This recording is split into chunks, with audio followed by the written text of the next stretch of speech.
Good morning. This is Gaming Perspectives with Saul, and Jolene. And today we're talking about, game balance. I don't know what that means, but let's go. Yeah, I'm not sure I knew exactly what that meant for a while because I heard that term for quite a while. And I kind of ignored it because I did my own thing. I didn't really look into how to be a better GM. I never really looked at Well, those kind first of things. you have to define what it is for me. Right. So game balance to me is balancing the encounters to the level of the characters to make sure that one, they're not too easy or weak, and and two, two that they're not too difficult or overly difficult for the party that you're playing with, for the characters to have. So I think a lot of this has to do with mainly combat heavy games, D&D for one. I would think D&D something like maybe Dark Conspiracy, maybe even Twilight 2000. Those type of combat heavy genres, or a World War II game where there's a lot of combat.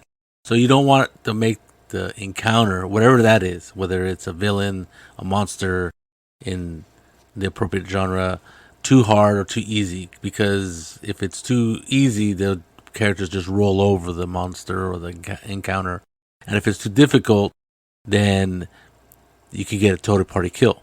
I've said it before, until recently, I've never had a total party kill. Like I've never GM'd one, and I'd never been in one. I never played in a game where it ended in a total party kill. And it just so happens that the total party kill game was an old Gamma World module. I think we were playing Gamma World 3rd edition, and the module was created sometime in the mid 90s. So that kind of tells you something, that game balance maybe it wasn't around in the 90s, even though the modules would say this is for a game group from levels 1 through 3 or 5 through 6. I do remember that. I do remember modules having that kind of a range of this is a module for this level of characters. But I never bought them, really. I think the only one I've ever bought was I remember it was a 3rd edition module that I ran the group through. And it was a lot of fun. Of course, I changed it. I always do. So I think inherent in those games, those type of games where combat is heavy, you have to sort of worry about game balance. So when I was looking up game balance, You give me a strange look. Totally different definition, or yeah, most of the people on Reddit and stuff were talking about how if some characters are overpowered, then the game is not balanced. Oh, like party balance almost kind of thing. I guess. Well, that's I've had to deal with that situation with the D&D group. Yes, where Augustine and Alan and the 4 Munchkins, because I include the father, they're really super. Even though they're 3rd level, 4th level, whatever level they were at, they were always way more combat ready than, let's say, Me. no, I wouldn't say you because you were a spellcaster. So, but let's say, what is it? What is her name? Kathy. Kathy, right? Well, she was more into her character because The concept of a character, which is she used to be a former gladiator and was a former performer that worked in gladiator games, literally games. They weren't like real combat. It was more a theatrical thing, and so that's what she centered her character on. While the other ones would just wanted killing machines and do as much damage as possible, as much damage as possible in as little time as possible, right? So there is party balance. That's why I'm making the distinction between the game balance and party balance. I guess maybe I got it wrong. Are you thinking about? Or so you're saying it's just balancing the encounters to your player's level? Right. That's interesting. I always, that's one of the things that I always had an issue with trying to GM for the boys, because one, they knew all the monsters. Right. And two, I had to figure out how to get a monster that was going to make it fun enough for them so they weren't going to be bored, They're just Right. going through and slicing them up, right? Yes. Not even a challenge. Versus trying to make it so the monster wasn't going to kill him with one shot. Yes. So as a GM, when you have those kind of characters versus another character like Kathy's character, Sarviel, you're going to have a problem because Sarviel is not going to be able to deal as much damage as, I forget the other characters' names. Godric, let's say Godric. Godric is able to defeat his enemy faster than Sarviel because Godric does much more damage than Sarviel does in per round, per whatever. And so Godric is going to be able to like kill twice as many people as Sarviel, and Sarviel might get hammered, just like my character got hammered when we were playing, but that was because I think you loaded the dice, but I did not. you rolled like two criticals in a row. Remember that? Well, that wasn't my fault. And you say we have to roll where everybody can see it. Yeah, no, that's a good idea, and I think it was fine. And I think it was good, and I really liked that. I think it was. I thought it was really telling that my character wasn't as strong as their character, but I don't know if they could have. They probably would have withstood that much damage. My whole goal of my character was to make my armor class as high as I could, so he wouldn't get hit at all.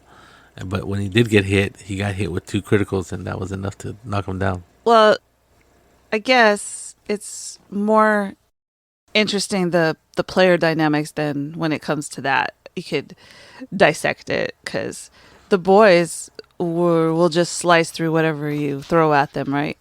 Yeah.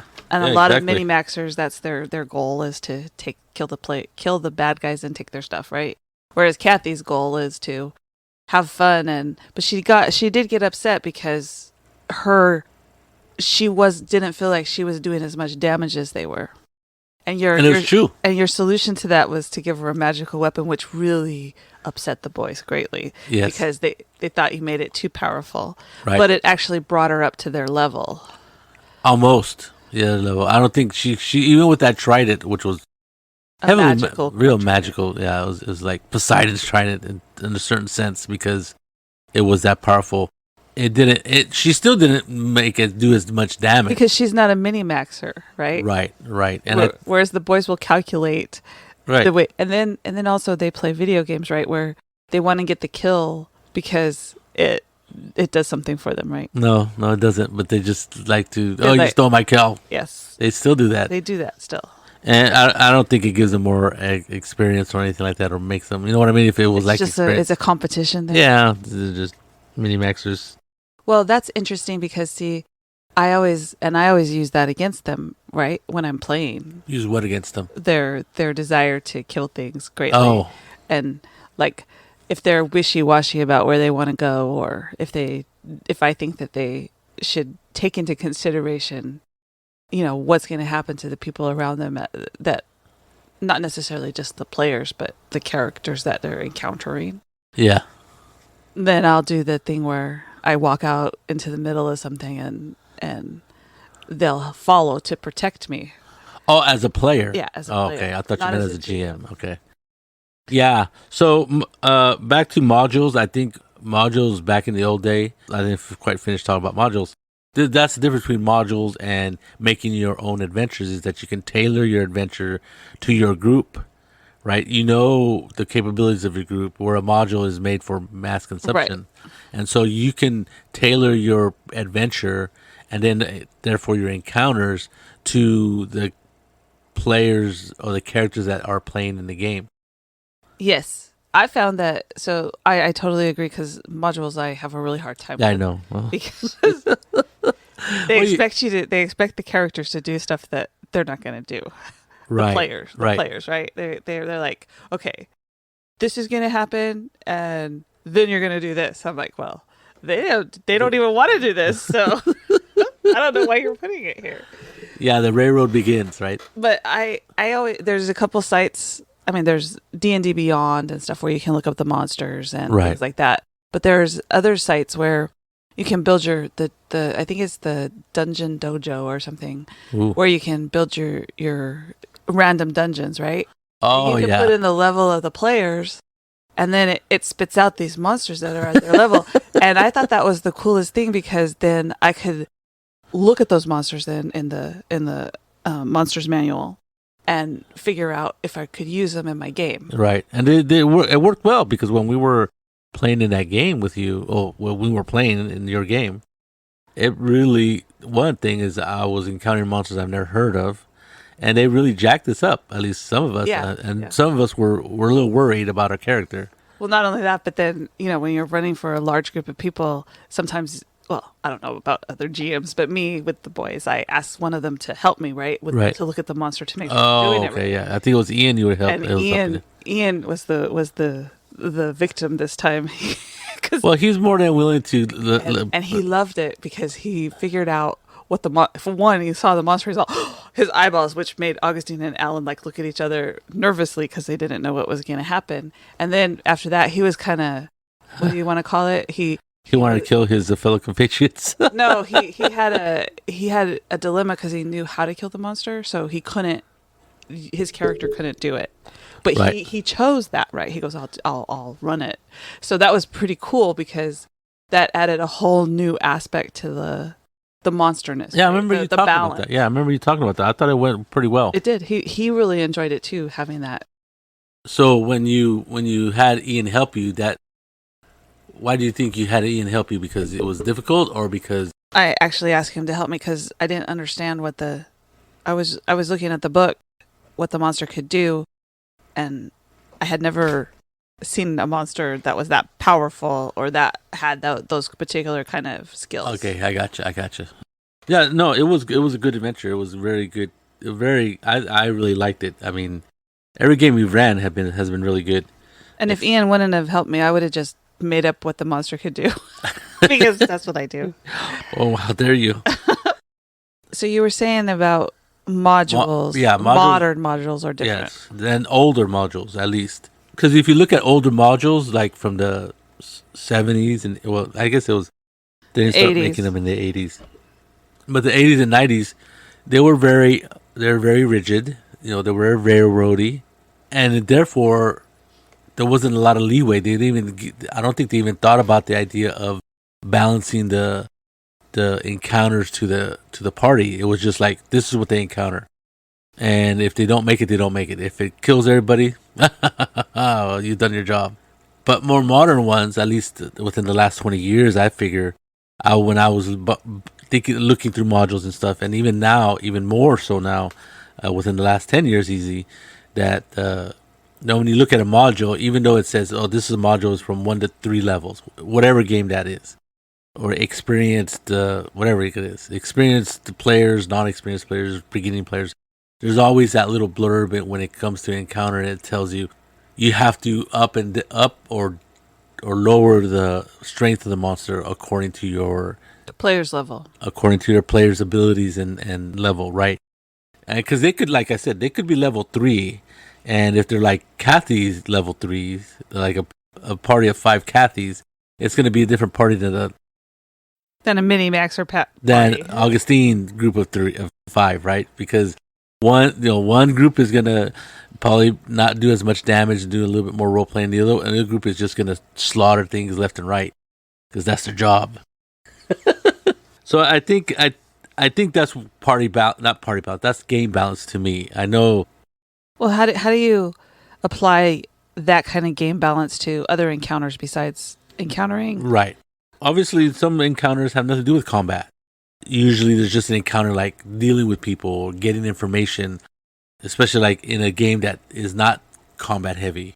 For example, Liminal is not about combat. It's trying to figure out stuff. Almost any investigation game. Call of Cthulhu, you do not want to get in combat in Call of Cthulhu. Though usually combat comes to you, right? Whether you want to or not. Or the bad spirit comes to you and then makes you go crazy and combat ensues because you're nuts. But for the most part, even those type of encounters, there is some balance to them because you don't want them to be too, what is it? You don't want to make it too hard for the players, and you don't want to make it too easy. So for me, when I was running games, especially when I've been running different games since a long time. I didn't just run D&D for the past 30 years. I know there's some people that do that. So I ran Space Opera, I ran Top Secret, I Dark Conspiracy, Now the list of games that I've run is huge, right? Because I've been trying to get some of these games that have been sitting on my shelf onto the playing field, which is good because now I can say, "Oh yeah, we played that one." So my list of games run has dramatically increased since Jolene's giving me the stank eye right now. Well, you can say that, but the list of games you've run versus the number of games you own is. I could say I think I've reached about 50%. I think you're full of crap. But so another thing about balancing the game is I think your players have to kind of know when to run away or know when to not fight. Right, right. So Shadowrun, one of the last games that we played with you, we were dealing with a dragons. Actually, we were dealing with several dragons. And Probably not the safest place to be. the fact that they could kill us at any moment. Well, what's funny is that there's a book called Never Deal with the Dragon, Right. novel. Well, they could have killed us at any moment, right? We were I don't like, know. so as a player, you realize that. So you don't want to make too many missteps, right? No, definitely not. Because if something can eat you, it's often better to make friends with it than to, try to kill it. But it makes Or make it upset, yeah. It makes it really interesting to, as a player, to play with things like that. To realize that I'm dealing with people that could, or dragons that could kill me at any time. So it makes the game more intense or exciting, right? I would think so. I mean, I think it makes the game definitely more interesting, and for your group, who you're a group of badasses, pretty much. It puts you in a different position, a different bargaining position, right? Like you're not at the what is it? You don't have the superiority. I just sat up and looked down at Jolene. Sort of, you don't have that superiority feeling. Like, oh, we could take these guys if they don't mess if they mess with us. Yeah, right? no, that when wasn't when you guys were you guys didn't even know he was a dragon, but you had serious suspicions of it. You guys rolled really well on certain things, and once you figured it out, I think some of you figured it out pretty quickly. Did you? Yeah.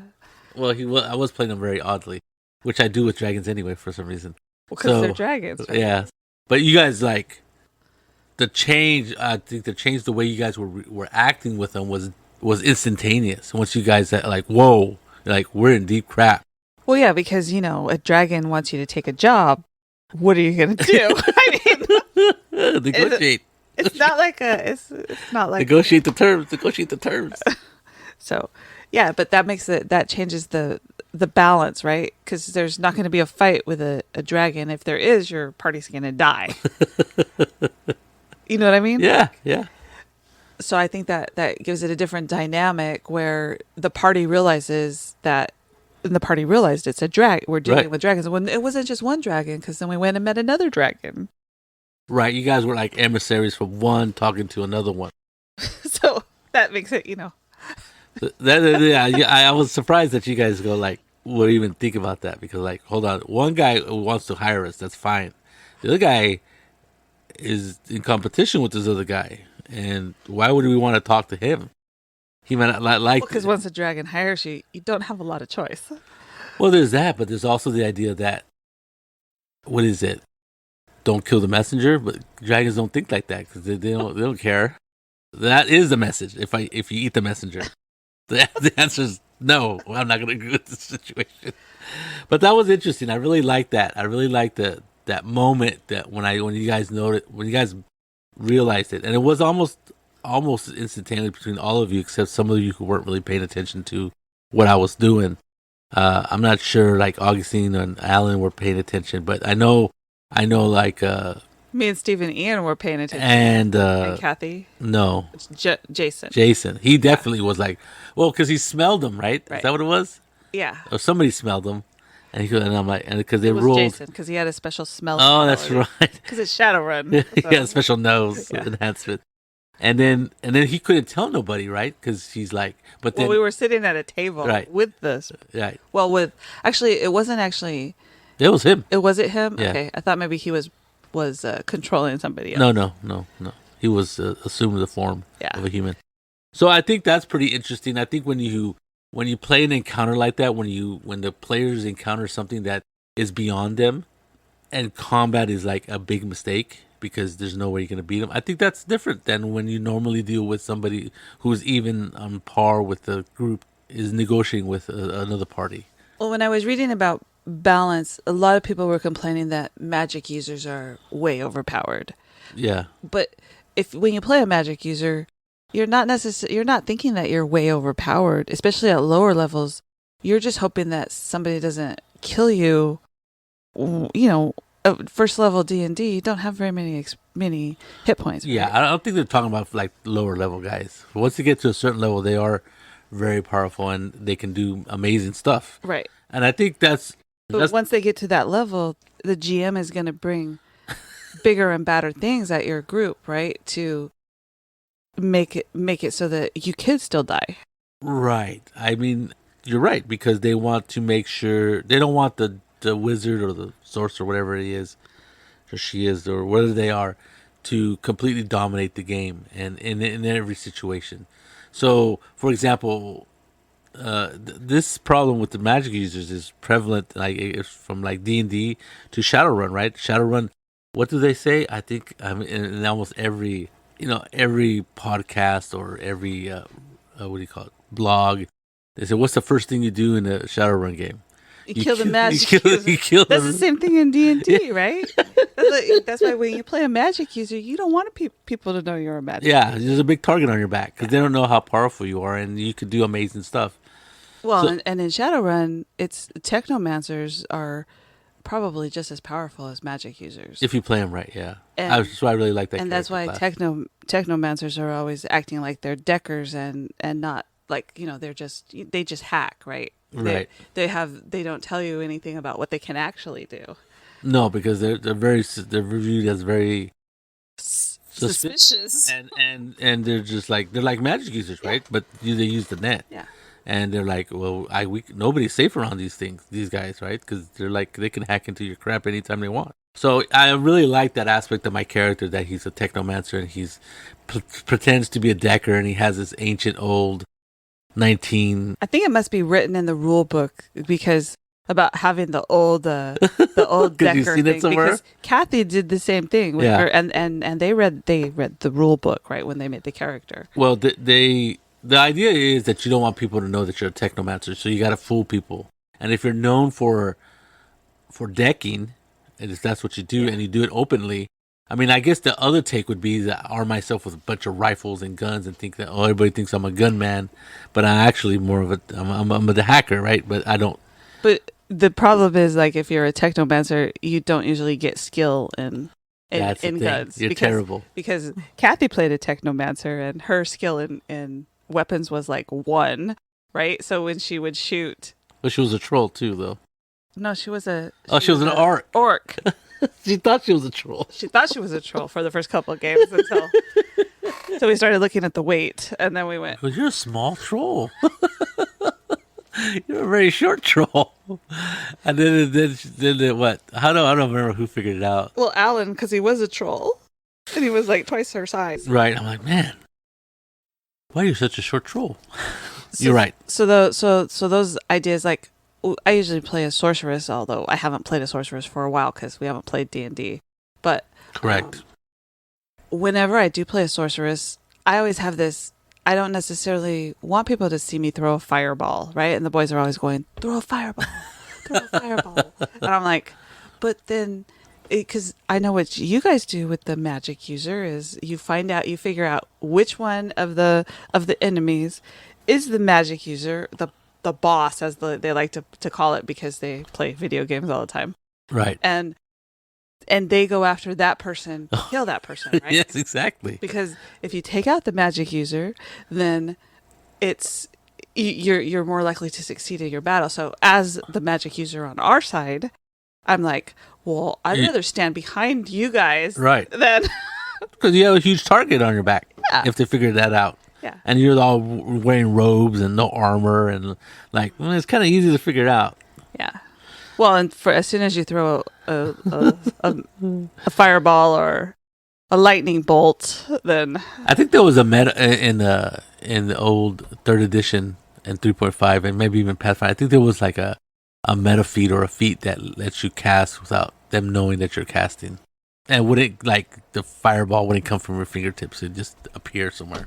Yeah, we were kind of drifted off the topic there, but the idea that the balance of the encounter, according to the level of the characters, for me was always something I did automatically in my head. Right when I would think up of well, and D and Pathfinder had this challenge level thing, with a character level, and the challenge level was theoretically help you find Right. a more or less an equal type of monster. Well, yeah, because you figure out, how many hit points of damage your fighters are going to do, or whatever they are. And then you look at the monster's hit points and you go, oh, well, there's no way they're going to be able to kill that. Or Oh, it's they're not going going to to take last. that out. So you have to put 10 of them there instead of just one. Correct. You could adjust, and so I would do that automatically because when you're running, like I said, I think I mentioned it before, when you're running with players and characters then you can tailor the encounters for them. The only thing that I did with almost all my games up until recently, which I haven't really changed too much, but I always used to match the encounters with the characters. I never thought about putting an encounter that was way above the character's level for them to have an opportunity to run away or to make them run away. Because I know we've talked about this before. Yes. You grew up, or Felipe's idea, or your group's idea. Our group's idea was always that you were going to, whatever the GM threw at you, that was what you were going to take out, right? Or that we had a fair chance of taking it out Yes. if we played right. And even when they give you a dragon, you felt like, well, there has to be a reason it's here, and I should be able to deal with it. Right. When in reality, the dragon means that you should get out of there. Right. This is a hard stop on this part of this direction of the adventure is going. But as a player, I know you're like, well, if there's a dragon, then there's a reason, and we're going to be able There's a way to figure out how to get him. Well, there isn't. No, there wasn't. I remember that was Sip's game, right? Yeah. The dragon kept messing with us, and there was no way we could defeat it. And it was, at one point, it was kind of like a impact, what do you call it? A stalemate. The dragon was like unwilling to deal with us, and we were unable to get to the dragon and kill him because he just didn't want to deal with us. And I'm like, man, this, for me it sucked because I was kind of frustrated. And then at the very end of the game, after we're done, Sip, who was running the adventure, goes, "Did you guys ever think just to walk away? Just walk away." And that should have been like an epiphany for you, right? Yeah, and it was. I was like, holy crap. Never have I really played in a game where a GM put something in front of us that we couldn't defeat, one way or another. The only way to defeat it was to just walk away or run away. In this case, we were able to, luckily, not get killed. I think that was Sips just being nice to us, but that was it. It was like, and when he said that, I'm like, holy crap! And I've said that before. That was a very interesting moment. So now, when I run games, but I wouldn't do that. So now, when I run games, I would think about putting an impossible monster or an impossible challenge in front of the characters. But for that group that I've been running since, Augustine has been 5 years old when we first started playing together. I don't know, maybe he was 6 when everybody. No, it was about 5 when everybody was playing together. I've never done that. So for me to do that now, it's like I'm almost. That would be like, I don't know. It would be a bad idea. Well, yeah, because everybody's thinking, oh, he also always puts something in front of us. It could be a hell of a fight because sometimes it's been a hell of a fight. Yeah. And you guys are like worried. I actually get worried about dying. Well, we have hid from dragons before in your game, as we're in the middle of the field and there's dragons flying by. And I don't remember that, but yeah, but they weren't like they weren't looking at us. Yeah. And I guess you did shoot arrows at it to make it like, hey, what's that? Oh, food. I think in those situations, that was just almost like flavor or color, right? And I was pretty sure you guys weren't gonna, hey, there's a red dragon, let's shoot arrows at it. Well, we were like at 4th level or something, right? And the boys knew they couldn't take on a dragon at that particular time. Okay, so maybe I have done that. I have, but for the most part, when I design an encounter, I have never made an encounter where they actually encounter something, and there's no possible way to defeat it. I've never done that with you guys. So if I were to do that now, it would probably end in a total party kill because you guys were like, "Oh, we've always killed things, or we've always been able to defeat it," and then Well, they've grown up, have so they? it may be different. Well, that's true. That's true. They played a lot more with Savvy. other GMs too now, Oh, so they know that they could get killed. that's true. You're right. So, like I said before, when I was running for, let's say, the first 20 years, I never really thought about game balance, or encounter balance, and so I was like, I just did it in my head, I think, and because I was really pro player, even though at the time I wasn't, I didn't think of it that way. I just wanted the players to have fun, and I ran games the way I would want to play them. Right? I was playing heroic games. I wanted heroes. If one character died, it was possible, but hardly ever. And you could always resurrect them or something, or bring them back to life, or help them out or something. So that's the way I ran games, and for the longest time, I just did not think of having games where it could end in a total party kill. Recently, like I said, we played in a Gamma World game where we did have a total party kill, but then again, that's an extremely Gamma World Third Edition. Even though it's Third Edition, it's very clunky. It's very chaotic, Well, when you have to roll your mutations on a table, and it could be good or and bad. they could contradict each other, Yeah, that kind of sucked. it makes it a lot harder to have a character that can do anything. Well, it was funny because I think I mentioned it before, but I had a mental blast. That was one of my mutations. But then it's based on wisdom or something like that, right? The ability to do that. And then I had a mental what's it? Not deficiency, but a Mutation. bad mutation where it lowered my freaking wisdom to 8. So it was very difficult for me to succeed on my attack. I think I need a 17 or higher on a 20 side die, which is very hard to do. And I didn't do it enough. I kept throwing that mental blast, and it would have been like 6d6 damage, but I never got it off. I was too stupid. So that's the thing about that game, and because of that, because the characters can be so almost broken, right? That character was broken because he wasn't minimax, obviously, but he wasn't even like if he didn't have that mental deficiency, his to hit number would have been like 13 or 14, which is more doable. Right.